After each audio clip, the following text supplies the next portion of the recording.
Now, I wanted to talk, to keep the stream alive, so I wanted to make a short civilization overview in two parts with the Vikings to start, and maybe next week we're going to address the Aztecs or any Mesociv. But the thing is, I know the second half of the Hundred Years' War very well, but I don't know everything in history, even though I have a master's degree. I'm specialized in one area. Now, being an historian is a trade, so it's not not only a knowledge, it's a trade, it's a set of skills. So I panicked, of course, and I was like, "What the fuck? I have an idea. I want to talk about Vikings, but I don't know that much about the Viking, except that they didn't wear helmet, horned helmet. That's it. So I had to find books. Now, um, if you can read in English, and if you want to find books, I advise you. And I'm not saying it, but you shouldn't go at all to the library Genesis to find books. It's not like you can find PDF, of books like this one. It's not like you can find the PDF of that book on the library Genesis for free. No, no, okay. So there we go. Three books. I'm going to introduce them very fast. So first book is in French. Idées reçues sur les Vikings, meaning misconceptions on Vikings. It's written by Régis Boyer, that is top of his field in France. Really the expert on Vikings in France, a French scholar. That book is accessible for a large public. I don't know if it was translated, but basically it's taking, stereotypes, addressing stereotypes on the Vikings, and then deconstructing them, everything. That's the first book. Quite enjoyable to read. Now, the second book, a very short introduction to the Vikings by Julian D. Richards on the Oxford University Press. It is indeed a short book. Not that enjoyable to read though, because it's quite dry, I must say. The writing is a bit dry. Well, you have the Vikings, so don't hesitate to ask questions, man. Oh, no, you're studying while watching the stream. Man, you should study. Well, at least the stream is short. It's going to be an hour, something like that. So after you can go back to study. The Vikings by Julian D. Richards. Yeah, a bit dry, but it's mostly presenting archaeological evidence. So it's very solid information, but it will not be something, the big battles, the big. You will not have your heart pounding while reading it. That's what I'm saying. But it's very, very solid information. So that's something you should read.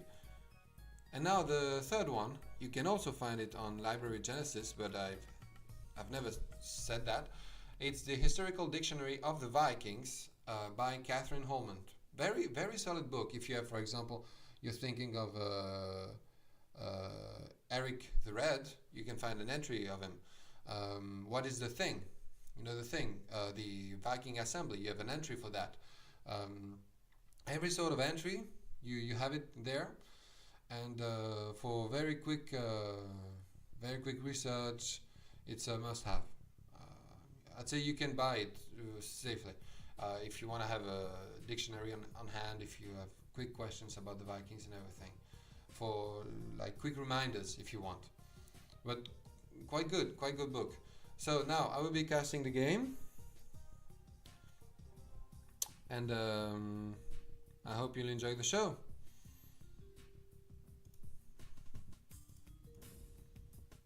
Oh, first I need to read the campaign intro. The thing is, in Battle of the Forgotten, they didn't make a cinematic as they did for Joan of Arc, for example. So we have to read it together. Let's go. And then I will cut the game, go back to the recording, cast the recording while reading the Viking entry. Shouts of approval rang around the great hall after the sons of Ragnar finished speaking. ravens flew upwards, eager to tell the Aesir of the good tidings, no doubt. Moments later, the ravens called down and the sky flashed with lightning and boomed with thunder, signaling their approval. Reveling in the favor of the gods, the immense crowd of warriors began a feast. Days later, the mustering began. Kings, jarls, Huskarls, berserkers, and common folks alike had gathered, all answering to the call of Ragnar's son. Great and proven warriors they were, and eager for vengeance for the dishonorable slaying of Ragnar by the Northumbrian king Aila. Ragnar's son Ivar has sworn Ragnar's son Ivar has sworn to carve the blood eagle on Aila in retribution for his actions. The scene of preparation for the departure of the army was quite a sight to behold. Hundreds of longships assembled with full crews of good Norsemen and enough supplies were loaded on board to last the army months. The best of all the Northlands preparing for the great battle of the age. Odin's Hall would soon be swelling with new warriors, for his Valkyries would no doubt be eagerly observing the campaign. Ragnar's son approached the small company of the warriors gathered with an important quest to scout the British Isles and establish a camp suitable for the army to use as a base from which to attack the Anglo-Saxon kingdoms. As a skald, I was tasked with doing what I've always done, recording the great exploits and triumphs of my fellows and compiling a saga that will be passed down from generation to generation. Thor was pleased with us, for the seas were benign and the winds favorable, allowing of 5 ships a serene passage west from Scandinavia. We had knowledge of 4 great Anglo-Saxon kingdoms, Northumbria, Mercia, East Anglia and Wessex. York, the seat of Northumbria, was a target, but it would be imperative to avoid being spotted and keep the element of surprise. Even after making camp, we would need to await our army.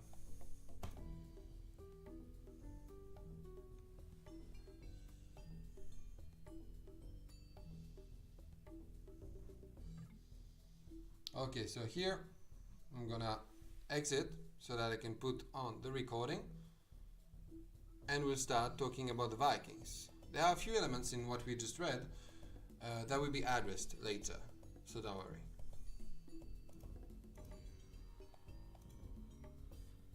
Let's go back to the saved and record games. This one should do, I think.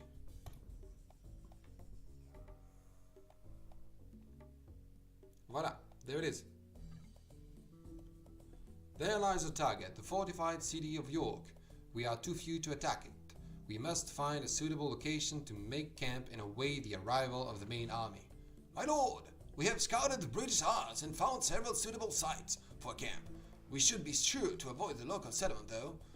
The defenders are far too powerful for us to fight at the moment. Let us make haste and set up a camp, says the Jarl. So you start with 3 longboats and 2 transport ships, and the game is first objective is to construct a camp, build a town center, a barrack, a market, and 5 houses at any one of the 5 campsites. So yeah, it's not very easy to spot the 5 set campsites. Instead of founding a camp at one of the unoccupied locations, you could attack the monastery at the Isle of Man, marked by a flag, and set up your camp there. That's a choice you can do. So basically that map is very huge. I'm going to show you, because that map, if you look at the border, look at that. Well, I'll show you by putting out the fog of war. There you go.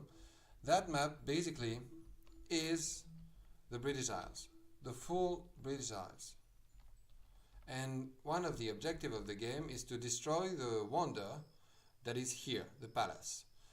I still have that mod that changes every western castle as a Kusi castle. So they are very impressive. And look at the fortification here. You have two series of walls. You have many castles. And once you attack York, the enemy will just spam units non-stop. So you have to spam the enemy too. So it's very huge. It's a huge map. Let's take out the fog of war. And basically you start with that. One transport and two transport. So you have 2 Osculls, 2 throwing axemen, 2 berserkers, and 4 villagers. Yep. And then you have 3 longbows. And you are to set up in one of 5 spots that are flagged here. But to find that those flags is not very easy, because you have to go through. Is there a flag here? No. Is there a flag here? No. Is there a flag here? No. That's an enemy base. Oh, here there's a flag. So basically you can set up in the north of Scotland, in the south of Ireland. Maybe there are a few other spots here also in Scotland. Another place I think also in Scotland. And then you have the Isle of Man, that is here. The Isle of Man is a very interesting choice, even though historically it's not accurate, because the great army that attacked the British Isle in 865, 866 something, they didn't set up on the Isle of Man. But the Isle of Man is one of the British Isles that has a very strong Viking cultural background, and still today. I think I'm going to talk about it on Wednesday, more like it. Today I will more be talking about the general overview of the Vikings, and on Wednesday I'll be talking about the Vikings settling in the British Isles. So what I decided to do in that game was to go straight and attack the monastery over here and set up over there. I thought it would be more interesting. So now, thank you for stopping by, Clement, sir. I will put the VOD. The VOD will be available on stream, and I will try to put it available on YouTube too. Thank you for stopping by, man. So, the Vikings, the entry written by the entry that you find within the encyclopedia of Age of Empires states that the Vikings, meaning Northmen, were the last of the barbarian tribes called Germans by the Romans to terrorize Europe. Spreading out from their homelands in Scandinavia, they struck suddenly across the seas from their dragon boats, called such because of the dragon head carved on the bow and stern. They began by raiding, pillaging, and withdrawing before any serious armed resistance could be mounted. But they gradually grew more bold. Eventually, they occupied and settled significant parts of Europe. There are a few issues in that paragraph already. First, about the meaning of Viking. Viking doesn't mean Northman. It doesn't mean Northman at all. Etymologically, we don't know if Viking comes from the Latin vicus or the Old Norse vic. Vicus meaning the town, and it had a German equivalent, Old German equivalent, Wick, and the Old Norse Vik meaning the bay. We don't know etymologically which Viking is referring to, but the thing is that in the 7th century the word is being used by Anglo-Saxons in order to denounce piracy. So from the very beginning of its use, Viking is a word that determines that is in connection with the action of piracy. So Viking doesn't mean Northmen, not at all. What means Northmen are the Normans, the people of Normandy. We'll get to them later. Now, it says that they are struck suddenly, they came out in the middle of the night, and that's indeed what the Latin chroniclers, Frankish Latin chroniclers, have written. That the Vikings were attacking in the middle of the night, all of a sudden. And those chroniclers, they didn't bother with the reason why the Vikings attacked.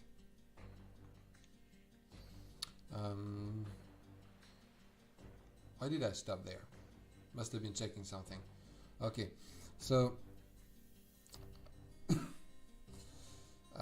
but the thing is, we have to acknowledge that the Vikings didn't just pop out of nowhere. We have mention of Scandinavian people trying to invade the Frankish kingdoms already back in the 5th century, but mostly it's a bit always the same thing. And we also have that with the Romans. You have people from somewhere, anywhere, like the Romans or the Vikings. First, they become merchants. So they go, they travel, and they trade. If they are good warriors too, sometimes they are called on for help, you know. And that's something very interesting with the Vikings, that they always managed to make a spot for themselves where you had quarreling kingdoms, you know, where you had conflict, inside conflict.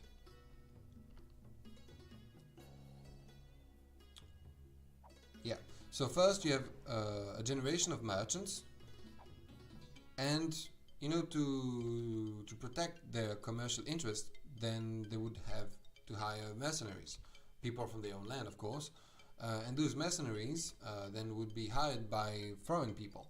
It's something, for example, the Byzantine Emperor, the Byzantine Emperor had Vikings for his own imperial guard.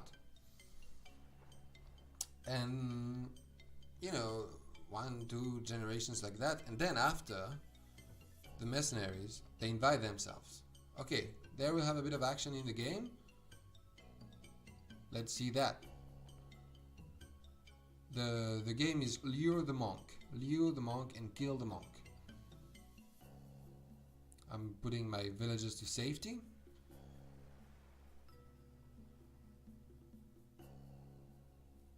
I'm going to lure the enemy. The monk is after me. He's coming. He's trying to convert my pagans warriors. They're running away.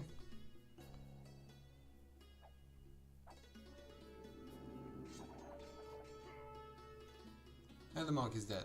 Killed by the longships. Very good. Now we can go and destroy the monastery. That's one of the fun things I think I love in that map is you really feel like a Viking somehow. Because you're attacking monasteries, taking relics, treasures, you know. And then you can also, with your longboats, you can go very deep inland through the rivers. You can even attack what I think is supposed to be London, by going on the Thames, going up the Thames. That's very fun to do. So now I'm going to destroy that church and take its treasures. Yay! About pillaging and withdrawing. That's indeed. It is the Jarl says it is a shame that his monastery is a house to neither treasure nor relics. But this promontory would be a brilliant location for a castle. So I already have the foundations of a castle, and I just have to take control of the island. Something that I'm going to do in the next, I think, minutes. Maybe I can put a bit faster, you know. Okay, so that you can even follow the process. So here at the moment is just taking control of the Isle of Man, and I'll be, maybe it's going, the screen is maybe going a bit too fast, or it's good. I think it's good, huh? Viper goes way faster. So pillaging and withdrawing. Indeed, the Vikings had the tendency to attack, you know, a place that was not fortified, and then just go away. It's hit and run technique, strategy. Hit and run strategy. Now, I'm going to read the rest of the entry. Being pagan, the Vikings did not hesitate to kill churchmen and loot church holdings, and they were feared for their ruthlessness and ferocity. At the same time, they were remarkable craftsmen, sailors, explorers, and traders. I'm going to continue the reading and then do the commentary for that. The Vikings' homelands were Norway, Sweden, and Denmark. They and their descendants control, at least temporarily, most of the Baltic coast, much of inland Russia, Normandy in France, England, Sicily, southern Italy, and parts of Palestine. They discovered Iceland in 825. Irish monks were there already and settled there in 875. They colonized Greenland in 985. Some people think that the Viking reached Newfoundland and explored part of the North America 500 years before the voyage of Columbus. About killing churchmen. I think I have a quote that I can read for you. Yeah.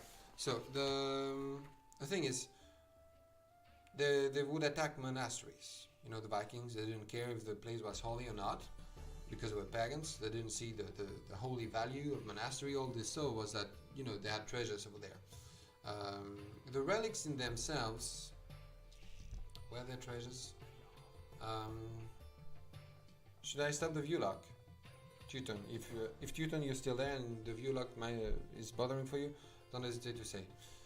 So they didn't see the holy value of monastery. They didn't see the holy value of a relic. All they saw was that the relic was wrapped in gold and in silver, put inside, you know, some kind of a sculpture, silver or golden sculpture. Then they just took it. They took it. And the monks, they had no way to defend themselves. Those people were not supposed to fight, were not supposed to wage war. And the problem with the Frankish army, or any kind of army at that time, is that you had to call upon your vassals for the army to... Thank you, Teuton, for your answer. You had to call your vassals for the army to come. And yeah, but that's distracting. That screen is very distracting to me. You had to call your vassal, and by the time they would gather, then the Vikings were already gone. They were already gone. So you didn't have any permanent army. Charlemagne, who was a very strong ruler, was able to muster permanent fleet and well, for some time, and a permanent garrison in order to defend the north coast. But after him and after his son, while the Frankish kingdom was, you know, dividing, the Frankish Empire was dividing into the German Empire and the Western Frank Kingdom, which later would become France. Then at that point it was very more difficult to defend from the Viking attacks. But the thing is, the Vikings, they didn't leave much as for writing. So how do we know the Vikings? What do we know from them? Let me find in my papers here. Yeah. So we know the Vikings from, of course, archaeology, because they left tombs all over the places. From toponymy, meaning, you know, some places were named, like in the Frankish Empire or in the British Isles, named after Scandinavian language. So then we can know, oh, they must have been over there. Then we have Scandinavian laws from back then.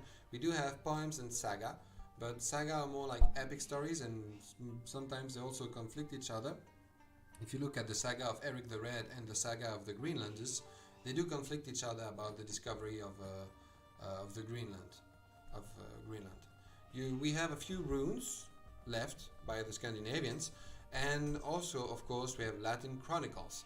But the problem with Latin chronicles, they were written by monks who had been attacked, and they really liked, you know, to have a language that would remind of classic like Virgil in the Aeneid. And then they used very strong Latin word in order to despise and criticize the Vikings. So we have that very strong, vivid, black picture of ferocious men that just attacked them. The fact is that the Vikings were indeed quite aggressive, were indeed quite violent, but the picture we have of them is a bit, biased because of the language that was used and because my cat is going on my computer. Because of the language that was used, my cat, and the way the phrase were turned and everything, and the fact that also it's there for once. The history has been written by the victims and the people that actually lost, like the monks that had to flee. That was the only answer to the Viking attacks, was to flee the monasteries and run away. Here we can see that the English are not ready to run away. They're actually attacking my ports as I'm trying to boom. But I'm not a very good player, so you may not be very impressed by my booming. Yeah, I think I still have to build... No, normally I have built everything needed for the great army to arrive, and it should arrive soon. I mean, regarding the scenario of the game.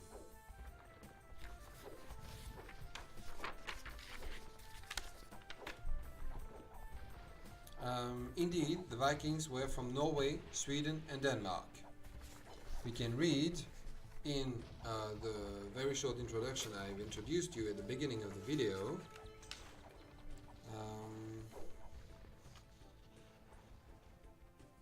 It is especially the Danes, Norwegians and Swedes who trace the national origins to the Viking Age. That's found on page 8. So, you see, the information is totally correct.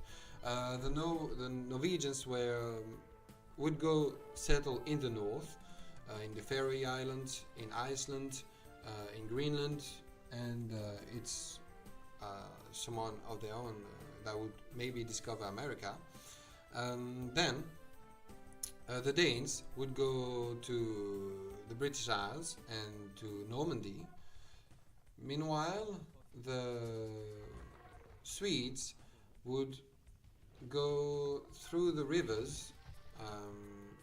They would go deep inside what is nowadays Russia, and even go all the way to the Baltic Sea, which is quite far, and they actually harassed the Byzantine Empire, and that's them that were then that would then constitute the Byzantine Emperor's personal guard.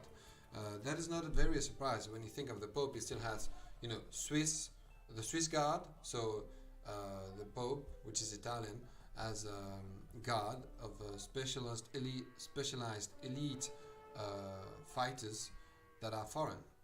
And the same thing happened to Charles VII, the King of Joan of Arc, because he had a guard of Scottish people. He had a special Scottish guard. So it's not really a surprise. The advantage, for example, for an emperor, for a king, for a pope, to hire strangers or foreigners in order to be his guard, is that they don't have any investment in any of the faction of the land. They're not invested with any duke, with any rival to the emperor, so they are only linked to the emperor. They only answer to him, and that's quite interesting for the emperor or for the pope or for the king, to have people only answering to him. Okay, about the discovery of North America. The thing is, we're not sure. We don't have the definite proof that the Norwegians that settled in Iceland and in Greenland actually found North America. Like, we don't have, a big Viking settlement in North America. We don't have a big, Oh, there is my army. Hark! Look at the sea. The army has arrived. Yay! Many longboats, but no troops. So that's the fun. Okay, I'm going to send them up north in order to rejoin my settlement. Meanwhile, I'm still booming a bit, and then I think that what I did in the game was to settle in Scotland and in South Ireland. From the 5 spots you could settle, I went back to those I disregarded. Yes, those I disregarded in order to settle over there and then launch my attacks, with production buildings much further, much closer to my enemies. That's regarding the game. So, as I said, we don't have any definitive evidence that the Vikings made their way to America. But all the clues we have tend to prove it. They tend to prove it without proving. You know what I mean? We even found Norwegian coins in Maine, in an Indian settlement. That's still not considered as definitive proof, you know, but that's quite a strong lead there. Okay, I'll continue to read the entry. Thank you, Teuton, for stopping by. Hope you will be able to catch the VOD later, man. So, Vikings began raiding and then settling. So that's from the Age of Empires 2 encyclopedia. I'm reading from the entry of the AoE2 encyclopedia here. Vikings began raiding and then settling along the eastern Baltic Sea in the 6th and 7th centuries. At the end of the 8th century, they were making long raids down the river and modern Russia and setting up forts along the way for defense. In the 9th century, they were ruling Kiev, and in 907, a force of 2,000 ships and 80,000 men attacked Constantinople. They were bought off by the Emperor of Byzantium with very favorable terms of trade. Yeah, so I talked about the Swedes that went to the Baltic, that went through Russia, modern Russia, settled in Kiev. I'm not sure they actually founded Kiev or took control of it. What do I have regarding Kiev? I have a little thing. Is it interesting enough to read? Yeah, so Kiev, that's from the short introduction, a very short introduction on Vikings from Julian D. Richards on page 61. Kiev, on the other hand, became the center of medieval Russian state. The town was founded... Why is it posing? Why is the game posing? Huh. I must have been paused the game. Oh, I think yeah. I finally caught up with the recording. So I have to show you... I have to play now. I have to play from that point onwards. I have several saves. So for those who just tuned in, as you can see, the map is very big. That's all the British Isles. And the aim of the game is to take York. To take control of the city of York. To destroy here the Wonder. Now you can also ravage the lands and collect as many relics as you like, but you can also accumulate gold, or you take control of York by destroying their wonder and building yours instead on that very spot. Now that game is very, very long. There it was an hour. I had been playing for an hour, so. I think I'll try to find a save, and because I have several save of the game, and pick up from that point. I can either take a save that is at the moment from my last save game I'm actually attacking York, trying to control York, the big last raid. Maybe I can show you that. Type maybe 1 if you'd like me to take from this point onward. Or if you'd like me to take from the last attack, last raid on York. That would be 2 then. Or you don't vote and then...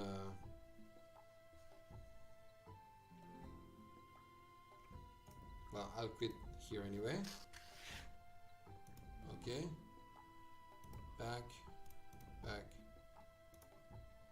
Saved recorded games.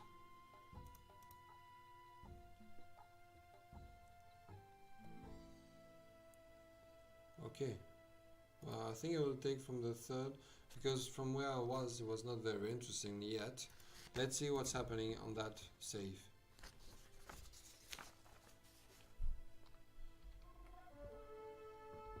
Ah, yeah, it's quite late, actually.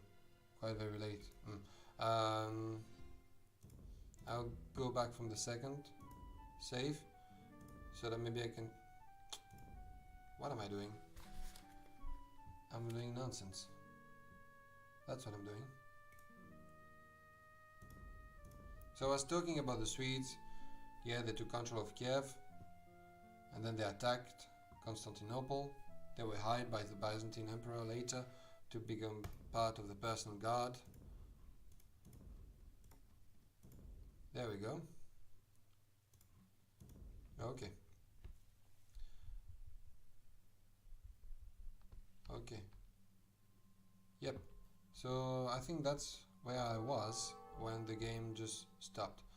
So it's a bit lagging because that map is very big, and at that point I think, yeah, what I was doing was trying to kill all the fish. That map is very big, so you need quite a strong CPU in order to play it without lag. And I had decided at that point in the game that the fish, the animation of the fish was actually lagging my game. So I decided to make as many fishermen as possible in order to kill all the fish from the map. As you can see, I don't have any more farmers. They're all dead because they all turned into fishermen. And that's where the fun begins, because you have the longboats that are quite strong actually in order to to attack the coast. You can really raid the coast. Stop going fishing over there. Frustrating units.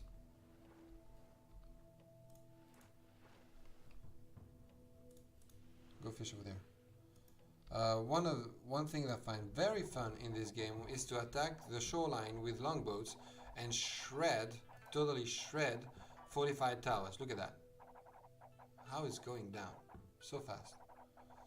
And also something that's a lot of fun is going inland through rivers. You can actually reach London, or what is supposed to be London, from within through rivers. And so here I'm attacking Ireland. What is happening here? Yeah, so here's a castle. Okay, I have another settlement. So I have a settlement in Southern Ireland, and I have normally another settlement in Scotland. Yeah, so I destroyed a bit of Scotland already. Damn those Scots. They ruined Scotland. And yeah, so I will be promised that lag though. I will show you a bit of I will go in Southern Ireland and I will destroy a wonder for you, so that we have at least something going on. I should build a few other ports, docks, to reinforce my troops, but then we're going to go inland.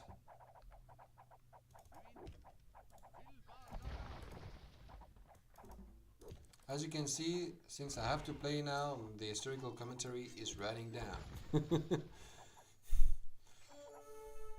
So, as I am producing unit and defending my bases, I should maybe put them inside the tower. Yep. Okay.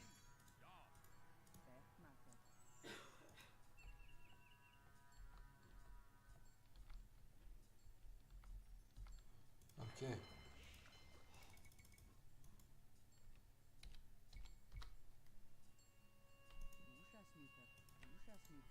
Okay.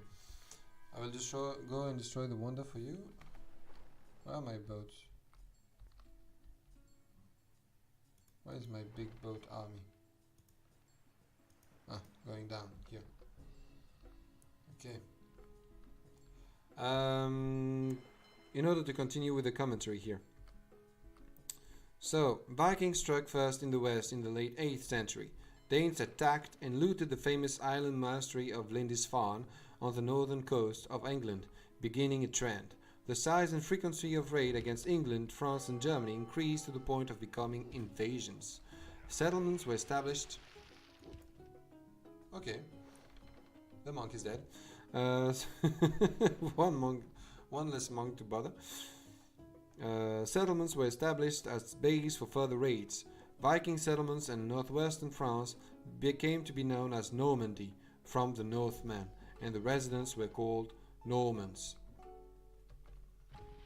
So yeah, here the etymology is wrong. Remember, I was talking about the Vikings that was supposed to mean Northmen. Well, that is not the case. Viking was first used to talk about piracy, in relation to piracy. But a Norman is actually a man from the north. There it's right. And now comes the part that we're actually playing. In 865, a large Danish army invaded England. And they went on to hold much of England for the next 2 centuries. One of the last kings of all England before 1066 was Canute, who ruled Denmark and Norway simultaneously. In 871, another large fleet sailed up to the Seine River and attack Paris.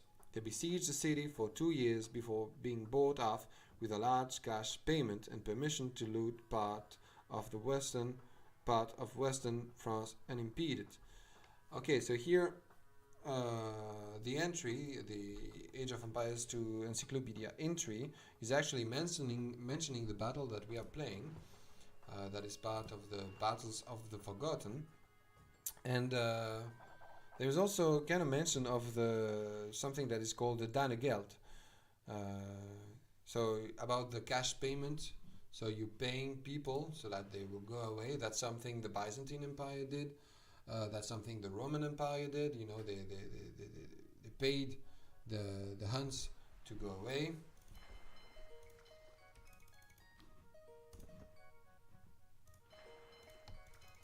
They paid the Goths to go away, and all that. So I will reinforce my fleet, and then I will attack a little wonder that is deep here within Ireland,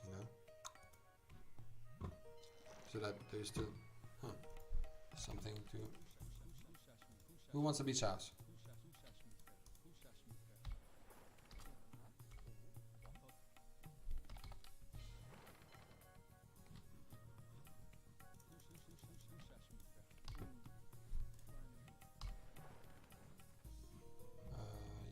Idols.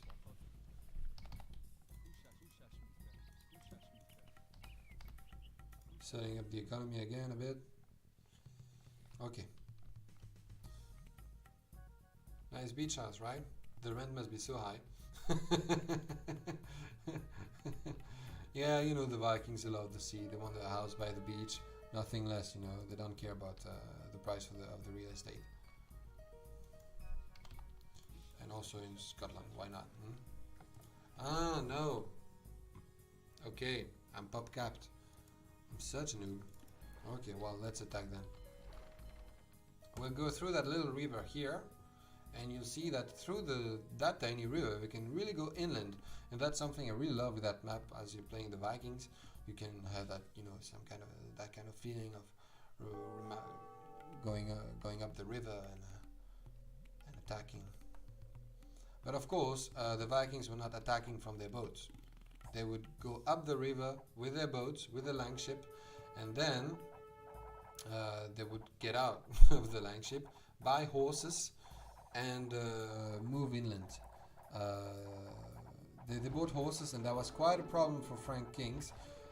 They forbid people to sell horses to Vikings, and if you were to sell a horse to a Viking, the sentence was capital punishment, no less than capital punishment. Do you picture that? The Frankish kings were also very concerned with continue to build your houses, man. We're also very concerned with the problem of their swords, Frankish swords being that found their way to Vikings' hands. The Vikings loved good craftsmanship, iron craftsmanship, and they really saw the value of Frankish swords, so they bought a lot of them. So it was also, of course, forbidden to sell them, in theory, But now the Vikings are most known to battle with axes, to battle with double-handed axes, And so that's why the Berserker is actually quite nice here. You know, the unit, the Berserker. But the problem is that he has a one-handed axe. He should have a two-handed axe. But yeah, so that was the weapon of choice. See, here we have a little wonder here, a little Celtic wonder. Rock of Cashel. I guess it's supposed to refer to a real building that maybe looked like that. I didn't investigate that at all. Maybe I should, you know, go back and watch the wonder video of Spirit of the Law. Maybe he talked about it. So they were not attacking from the land ship. Now about the ships, we can talk a bit about the ships. Normally you have pictures. Why don't you see the game? Do you see the game? I'm going to pause here. On my window I don't see the game.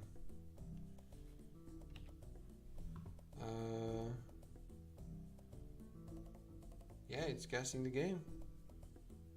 I don't know why it's... Okay. Well, I'm just paranoid, you know. Okay, good. Because I have Twitch on another on my tablet here, and it was not showing me the game. I was like, hey, maybe I rambled for an hour, and the guy, and there's someone that's actually watching me. Thank you, man, for hanging around. If it's not by mistake. Who knows? You know, you just accidentally came here. You can say hello in the chat if you'd like. Now, yes. So about the Viking boats, I can show you pictures that I have here.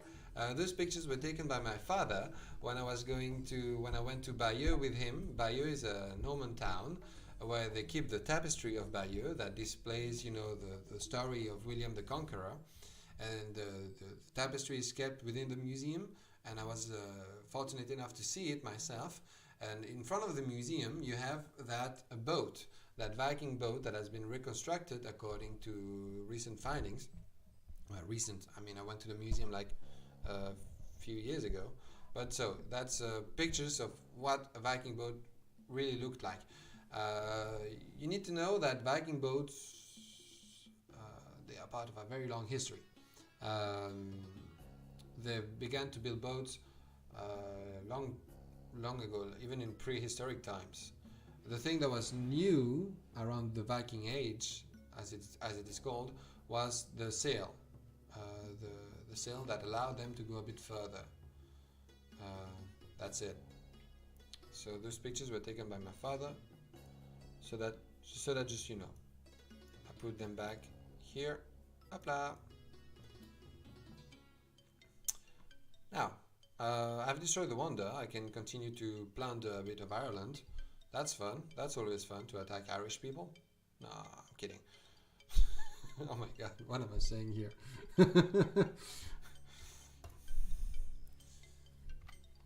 I don't have any stakes.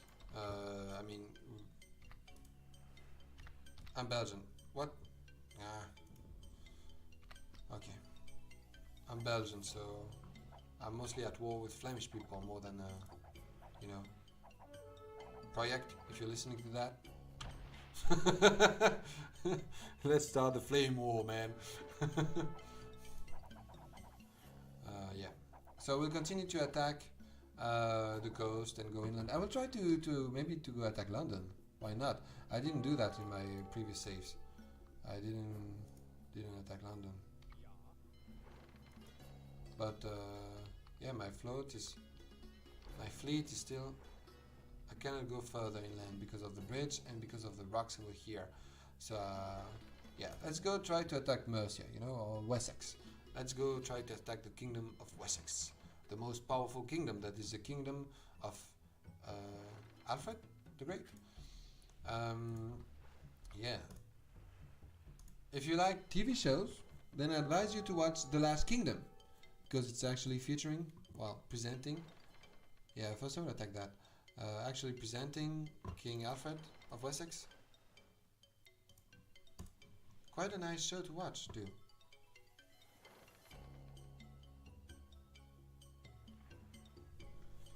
I will continue to read the entry now.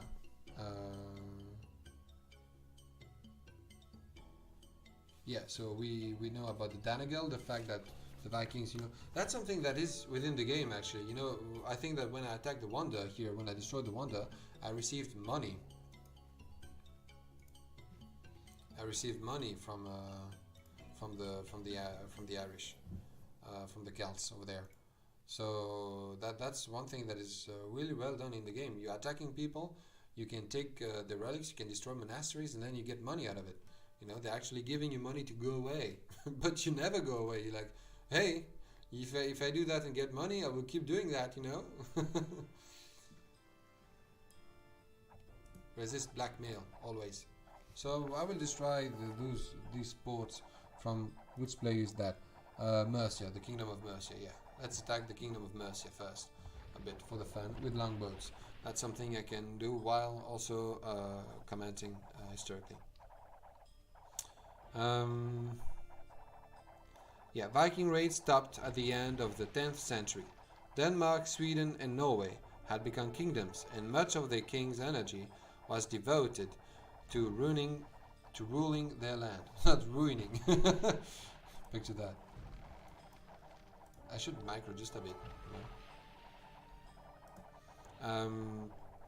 That's the thing. The Viking, the Scandinavian kings, by going to Francia, by going to the Frankish kingdom, by visiting England, they got new ideas of government. And I will talk about the Viking society in a bit. Yeah, I still have a bit of time just to talk about that.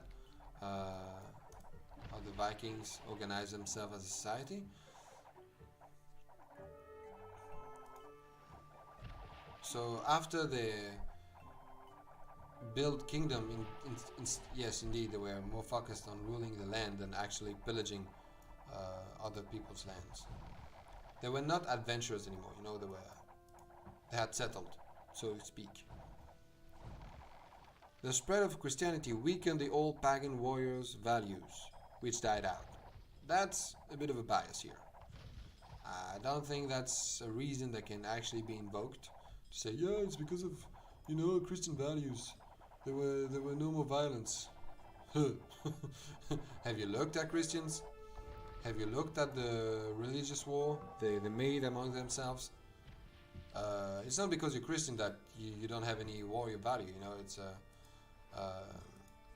you can be Christian and then kill people. Well, according to history, not according to the dogma. Alright, people? I'm not saying it's something you should do even. But I'm just saying here that the Viking, they stopped attacking because now they were Christians, so Christianity, calmed them down. That's a bit of a weak reason. That's something that can be easily disconstructed. I think that's a misconception. The occupiers and conquerors of England became English, the Normans became French, and the Rus became Russians. That's something that, actually happened. So the Vikings were very good at conquering, then ruling, and then from that point, mixing with other people.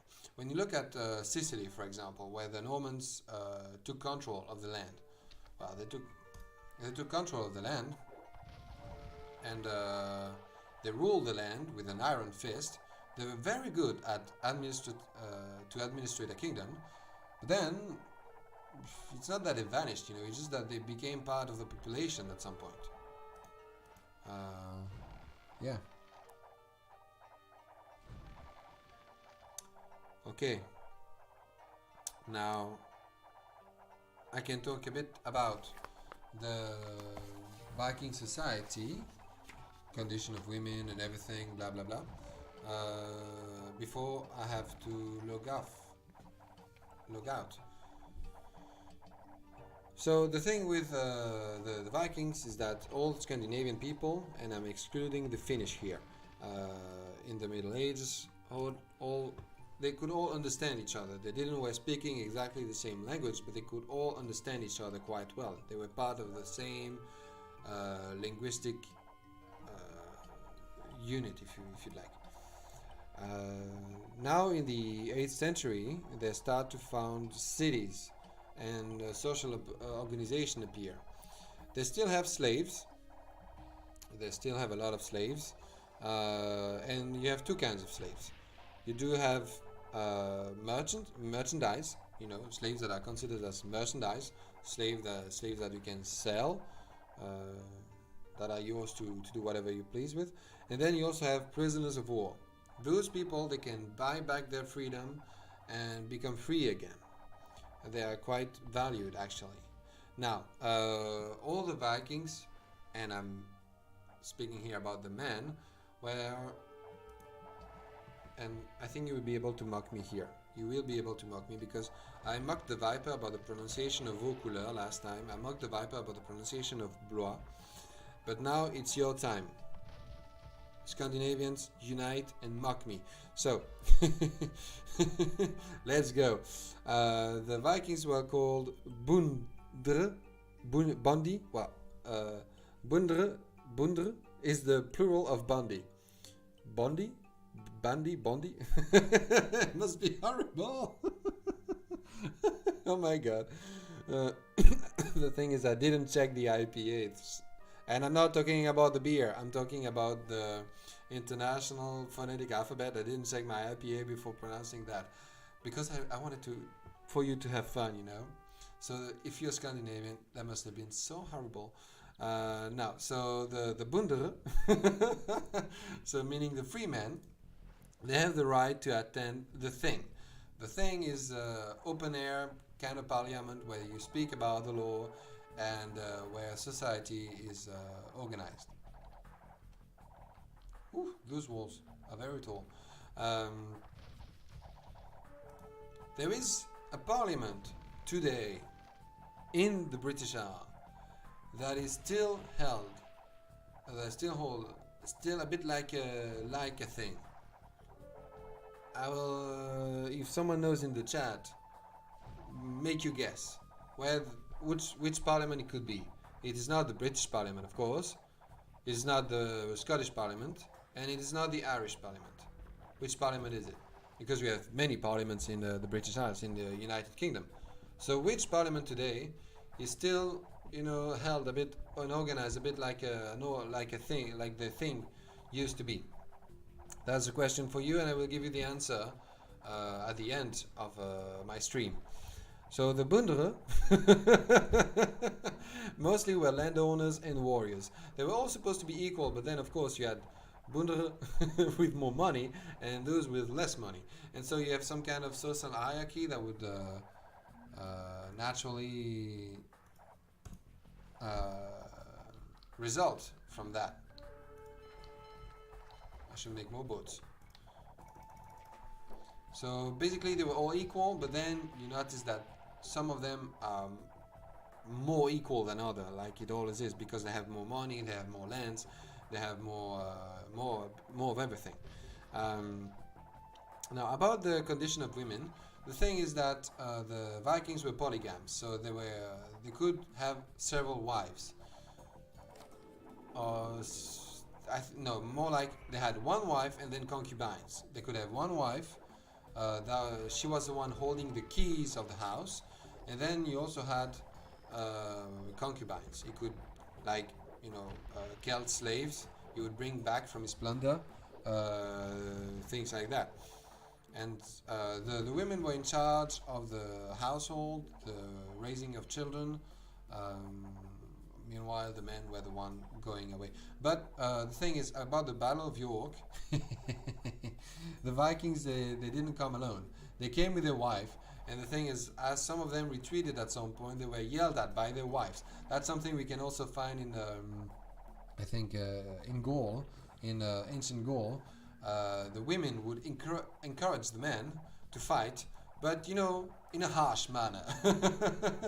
That's why I think they were hard ass, because their wives were hard ass too. Now, among the men, you had the people that we could call the lawyers, the people that would actually know the law, and then the healers or priests, so to speak, that were called the Laiknir. Also, my pronunciation might be horrible here. and those people were maybe considered as a bit more important. Yeah, you see here I just received 1,000 gold by the Kingdom of Mercia to leave them alone, but I'm not going to leave them alone. I'm going to attack that cathedral and destroy it, just for the fun of it. And once I've destroyed it, that will be the end of my stream at the moment, and we'll continue the game from that point onward on Wednesday.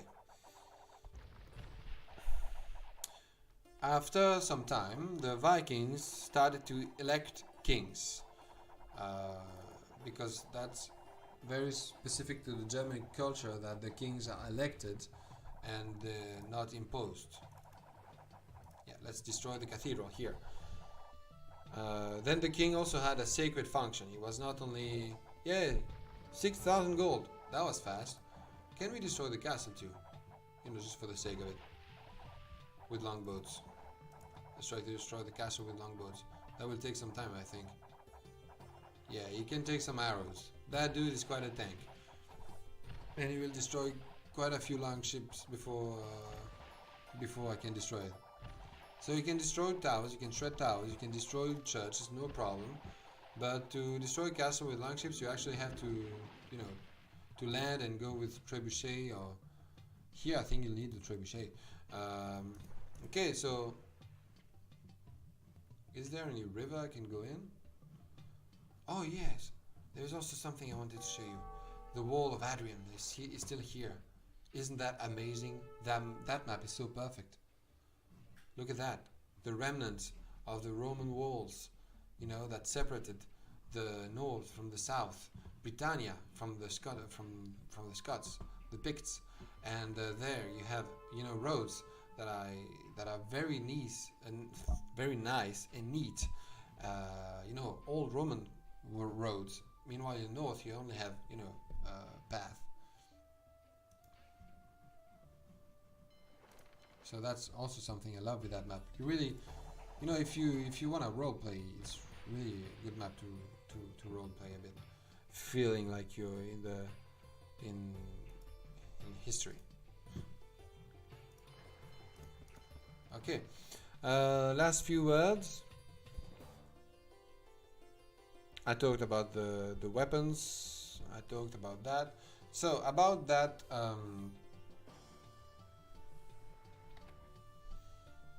I'm going to find back the name, because I'm not sure. Meanwhile, I can show you, I can display to you a bit of a map. I'll display that map for you to look at while I'm looking for the exact name of that parliament that still is held as a Viking, like a Viking thing. I will not be able to pronounce it correctly, I think, but I want to find the name, correct name. Okay, that's somewhere over here.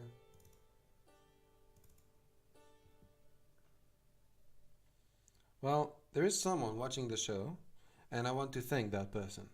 I want to thank you very much for being here, for holding on for the entire stream.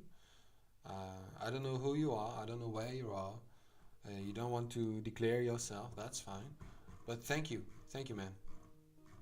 So I'm looking at the dictionary that you could see before in the right corner, bottom corner.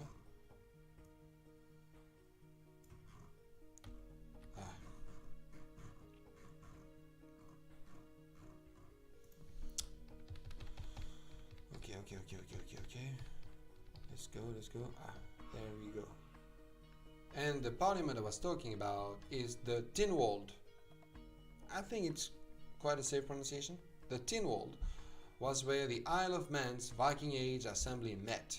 It is derived from, I will not pronounce that correctly, Thingvolur, assembly plane, and the name has a direct Icelandic parallel in Thingvellir, where the Althing met every summer. The Althing was the name of the thing in Iceland, and the Tinwald was the name of the thing in the Isle of Man. Well, no, yeah, the present day, yeah, the present-day Manx Parliament still meets at Tynwald every summer on the 5th of July to formally approve all the laws passed during the previous year. Yep. So nowadays you have British people going on the Isle of Man, and I will take off the map for a moment. I will talk about that beautiful map on Wednesday, I think. I will have the time for that.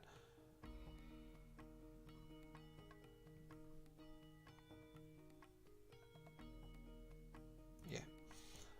Remember that at the beginning of the game, they actually tell you that you can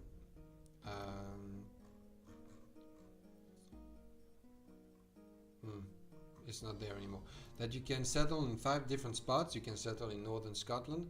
You can settle in southern Ireland, and then the game gives you the opportunity, gives you the choice to settle in the Isle of Man, and that is not a chance. That is not a hazard. It's because the Isle of Man is one of the British Isles that has one of the strongest Viking cultural background. Because of the Manx Parliament, as I told you, the Manx Parliament is still held today, a bit like the Thing was held. And I'm going to be cruel and kill that deer. Yep. And on that note, I will finish the stream. I will finish the stream today. If you have any questions, feel free to ask them. I will continue that map next Wednesday. And what I will try to do next Wednesday is to go to attack London with my longship, and maybe we will be able to see the fall of York. It's a very, very huge map. There's so many things you can do. You can play that map for hours. Look at that here on the top corner. We have 3 hours already. So there it is. Thank you for tuning in. Thank you for watching the show. I must now go. And if you missed the beginning, you can always look at the video in VOD, and I think I will cut the beginning and the end and put it on YouTube, like, you know, Viking Talks. Okay, any last questions? I will say goodbye in the chat so that it shows on the...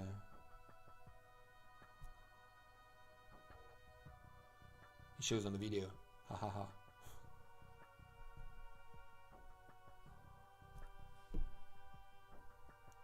Voilà, it should show in a few moments, I think.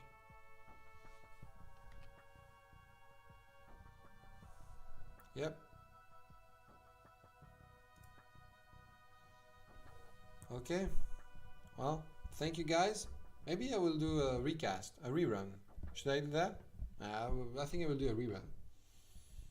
You know, because now I have to prep myself before going to work.